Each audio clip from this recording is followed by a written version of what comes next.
Students हम बात करेंगे जब एसिड्स जो हैं वो रिएक्ट करते हैं सल्फाइड्स और बायसल्फाइड्स के सॉल्ट्स के साथ, तो हमारे पास क्या प्रोडक्ट्स आती हैं, हमारे पास रिएक्शन क्या होता है। इससे पहले हम देखेंगे कि सल्फाइड्स और बायसल्फाइड्स होते क्या हैं। सल्फाइड्स की बात की जाए तो हमारे पास इनका स्ट्रक्चर कुछ यूं होता है कि हमारे पास सल्फर होता है बीच में, और एक डबल बॉन्ड के साथ ऑक्सीजन आता है, एक सिंगल बॉन्ड के साथ ऑक्सीजन आता है, और एक और सिंगल बॉन्ड के साथ ऑक्सीजन आता है। ठीक है।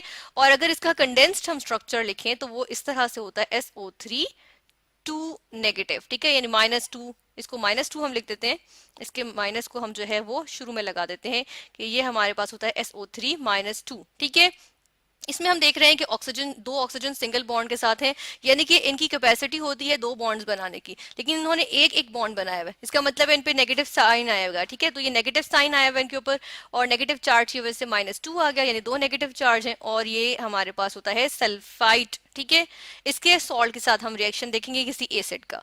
और दूसरी चीज है हमारे पास बायसल्फाइड, इसका भी हम स्ट्रक्चर देख लेते हैं। इसका स्ट्रक्चर देखें तो वो सल्फाइड जैसा ही होता है तकरीबन, कि हमारे पास इसी तरह एक जो है वो डबल बॉन्ड के साथ ऑक्सीजन आ गया और सल्फर बीच में होता है, और एक सिंगल बॉन्ड के साथ ऑक्सीजन आया, इसकी एक बॉन्ड है, इसकी वजह से नेगेटिव चार्ज आया, और दूसरे ऑक्सीजन हम देखते हैं कि हमारे पास ऑक्सीजन मौजूद है, लेकिन इसने बॉन्ड किया हुआ एक हाइड्रोजन के साथ भी बॉन्ड किया हुआ है, यानी कि ऑक्सीजन की जो है वो हम देख रहे हैं कि वैलेंसी पूरी है, यानी कि हम कहते हैं इसने बॉन्ड्स अपने पूरे बनाए हुए हैं और इसका ऑक्टेट कंप्लीट है। ठीक है, तो हम देखते हैं कि हमारे पास जो बायसल्फाइड्स होते हैं वो हाइड्रोजन सल्फाइड्स होते हैं, यानी कि HSO3 और -1 आ जाता है। ठीक है, ये हमारे पास होते हैं बायसल्फाइड्स। अब इनके भी सॉल्ट्स हम देखेंगे। ठीक है, कि जब इनके साथ एक केटाइन यानी कि पॉजिटिवली चार्ज्ड आयन लगा हुआ तो वो किस तरह से रिएक्ट करेंगे। हम यहाँ पे देखते हैं कि अगर हम जनरल बात कर लेते हैं कि क्या होता है, जो सल्फाइड्स और सल्फेट्स होते हैं हमारे पास। ठीक है, हम लिख देते हैं कि हमारे पास होते हैं सल्फाइड्स। ठीक है, और क्या होते हैं हमारे पास, सॉरी सल्फेट्स की हम बात नहीं कर रहे, हम बायसल्फाइड्स की बात कर रहे हैं। ठीक है, सल्फाइड्स की और बायसल्फाइड्स की। अब सल्फाइड्स और बायसल्फाइड्स होते हैं, ये क्या करते हैं, ये एसिड से रिएक्ट करते हैं, और क्या चीज लिबरेट करेंगे, एसिड जो है वो इनमें से जो है वो सल्फर डाइऑक्साइड जो है उसको लिबरेट कर देता है। ठीक है, और हमारे पास क्या चीज बन जाती है, वाटर आ जाता है हमारे पास, और एक सॉल्ट भी बन जाता है साथ के साथ। ठीक है, ये हमारे पास जो है वो प्रोडक्ट्स आते हैं। ठीक है, सल्फर डाइऑक्साइड हमारे पास गैशियस फॉर्म में आता है, वाटर लिक्विड फॉर्म में, सॉल्ट हमारे पास किस फॉर्म में आएगा, एक्वस फॉर्म में आएगा। ठीक है, ये होता है हमारे पास रिएक्शन।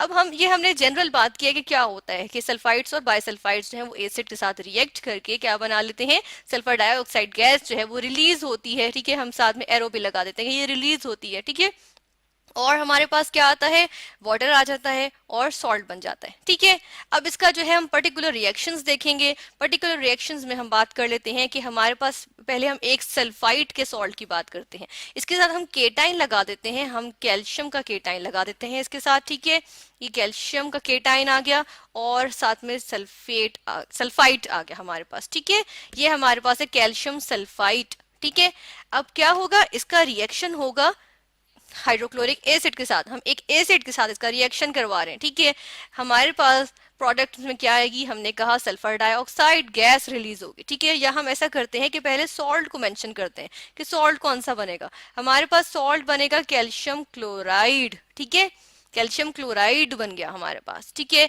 इसके अलावा हमारे पास क्या चीज बनेगी, हमारे पास बनेगा सल्फर डाइऑक्साइड गैस, हमने कहा कि रिलीज होती है। ठीक है, ये गैशियस फॉर्म में रिलीज हो गई, और हमारे पास क्या चीज आ गई, वाटर बन गया। ठीक है, ये हमारे पास हो गया रिएक्शन, ये रिएक्शन होता है। ठीक है, अब हम देख लेते हैं कि सॉल्ट है ये हमारे पास सल्फाइड का, कैल्शियम सल्फाइड, तो ये एक्वस फॉर्म में है, हमारे पास एसिड भी एक्वस फॉर्म में है, और हमारे पास जो सॉल्ट आएगा प्रोडक्ट में वो भी एक्वस फॉर्म में होगा, गैशियस फॉर्म में सल्फर डाइऑक्साइड, और लिक्विड फॉर्म में हमारे पास वाटर आ गया। ठीक है, हम देख लेते हैं कि ये बैलेंस्ड नहीं है इक्वेशन, क्योंकि क्लोराइड क्लोरीन जो है वो हमारे पास दो आ रहे हैं। ठीक है, और हाइड्रोजन भी हमारे पास दो है प्रोडक्ट्स में, तो रिएक्टेंट्स में हमारे पास जो है वो हमें 2 लगाना पड़ेगा ताकि इक्वेशन बैलेंस हो जाए। ठीक है, अब ये इक्वेशन बैलेंस्ड है।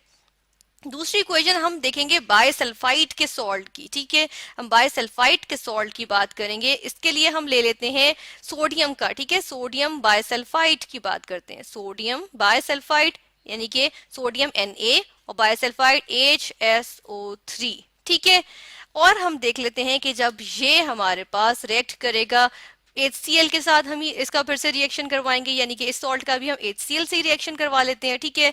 HCl यानी कि एक हमारे पास एसिड आ गया, जब इसका रिएक्शन होगा किसके साथ, हमारे पास है सोडियम बाइसल्फाइड, इसके साथ रिएक्शन होगा तो हमारे पास सॉल्ट कौन सा बनेगा अब, यानी कि सोडियम और क्लोरीन हमारे पास यहाँ पे बना लेते हैं सोडियम क्लोराइड, ठीक है। ये आ गया सोडियम क्लोराइड। और साथ के साथ क्या चीज बन जाएगी, फिर हमारे पास एक प्रोडक्ट हमने कहा कि एक आती है सल्फर डाइऑक्साइड गैस जो कि रिलीज हो जाती है और बन जाता है वाटर, ठीक है, जो लिक्विड फॉर्म में होता है, ठीक है।